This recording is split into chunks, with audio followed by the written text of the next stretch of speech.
Hay algo muy fuerte aquí, ¿no? Cómo el diario, tan personal de una sola chica, Ana Frank, se vuelve para millones la puerta de entrada a algo tan inmenso y terrible como el Holocausto. Sí, totalmente. La escala de 6 millones es casi imposible de asimilar, pero la historia de una persona, Ana, la hace, digamos, tangible, cercana. Exacto. Y de eso se trata esta inmersión, ¿verdad? Queremos explorar justo eso. Cómo esa voz de Ana, esa mezcla tan potente de memoria, de imaginación, de lo cotidiano en medio de lo, bueno, de lo inhumano. Cómo forja esa conexión tan profunda, ¿no? Y cómo sigue vivo su legado educativo. Las fuentes hablan justo de eso, de ir de la casa de atrás al inconsciente colectivo. Entendido. A ver, pongamos un poco de contexto.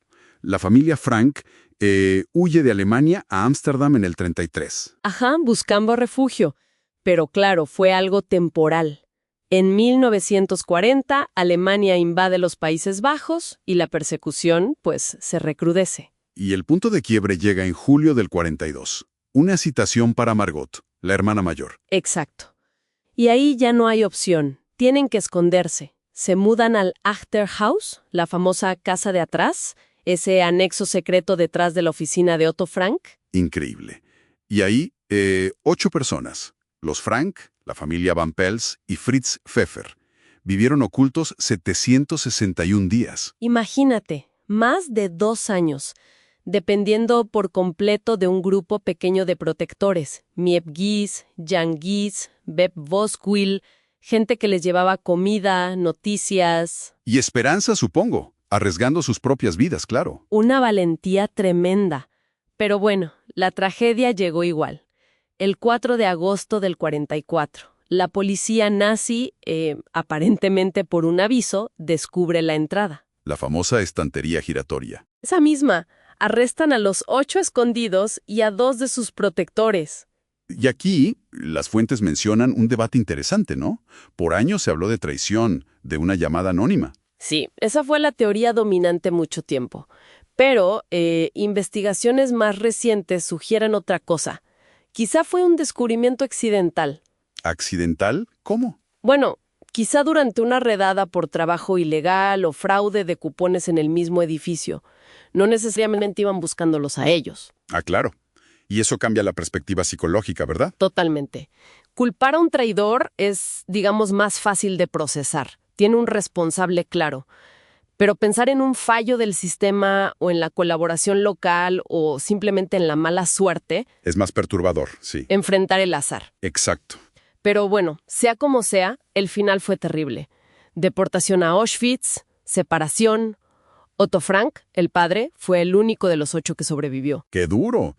Edith, la madre, murió en Auschwitz. Y Margot y Ana, bueno, las trasladaron a Bergen-Belsen y murieron de tifus muy poco antes de la liberación. Sí, semanas antes. Pero la voz de Ana, eso es lo increíble, sobrevivió. Su diario, que era un regalo de cumpleaños, el número 13... Empezó como algo íntimo, un confidente. Claro. Pero todo cambió cuando escuchó por la radio a un ministro, Bolkestein, que pedía guardar diarios y cartas de la ocupación. Y Ana, con 15 años, decide reescribir sus entradas. Ahí nace la escritora. Justo, con la idea de publicarlo después de la guerra. Le puso título y todo. Het Achterhaus, la diarista se convierte en escritora consciente de su público. Y eso nos lleva a las famosas 3 Anas que mencionan las fuentes. Exacto. La versión A, que es el diario original, más espontáneo. La versión B, que es la reescritura de Ana, más literaria, donde ella misma quita algunas cosas, se autocensura un poco. ¿Y la C? La C es la que publicó Otto, su padre. Es una mezcla de la A y la B.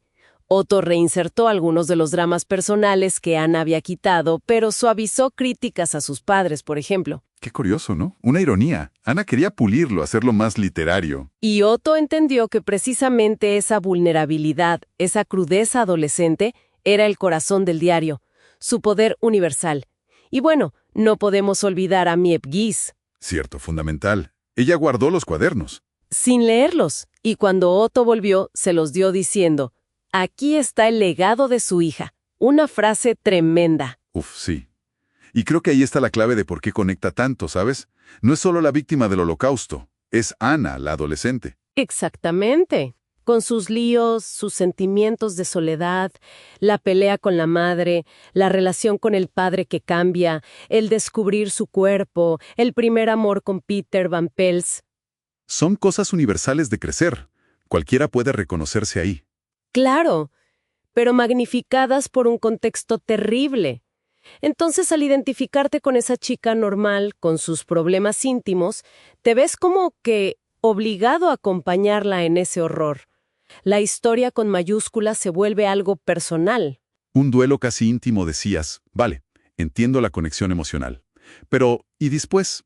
¿Cómo se usa esa empatía? Ahí entra el legado pedagógico. Esa conexión es el punto de partida. La idea es usar esa memoria, esa sensibilidad que genera Ana, para fortalecer la democracia, los derechos humanos. Y para hablar de temas de hoy, supongo. Justo. Para abordar la discriminación, el racismo, los discursos de odio que siguen existiendo. Las fuentes mencionan herramientas concretas, ¿viste? Sí, algo leí. ¿Cómo? Por ejemplo, Free to Choose, que plantea dilemas sobre derechos humanos que chocan entre sí para generar debate. O Stories That Move, una plataforma online. ¿Qué hace esa? Conecta las experiencias de discriminación de jóvenes de hoy con la historia de Ana y otras historias del pasado. La idea no es solo mirar atrás, sino usar esas narrativas personales para mostrar que la exclusión sigue pasando y para dar herramientas a los jóvenes para enfrentarla. Entendido. O sea, la vida de Ana, una tragedia inmensa. Pero su obra, su diario, es una victoria contra el olvido que buscaba el nazismo. Exacto. Una victoria poderosa. Y esa victoria resuena hasta en su frase más famosa, y quizá la más malinterpretada. A pesar de todo, sigo creyendo en la bondad innata del hombre. Que siempre suena como muy optimista, ¿no? Casi ingenua, dadas las circunstancias. Claro, así se lee a menudo. Pero si pensamos bien el contexto. Estaba escondida, perseguida, sabía lo que pasaba afuera. Y estaba a punto de ser deportada. ¿No será algo más? ¿Cómo lo ves tú? Quizá no es una observación de cómo es el mundo, sino una decisión, un acto de voluntad. Elegir creer en la bondad a pesar de toda la evidencia del mal que la rodeaba. Es casi un desafío moral, ¿no te parece? Una postura filosófica radical. ¡Wow! Nunca lo había pensado así. Tal vez esa idea. Pensar en esa fe no como ingenuidad, sino como un acto de resistencia, como un desafío. Sea algo interesante para darle una vuelta.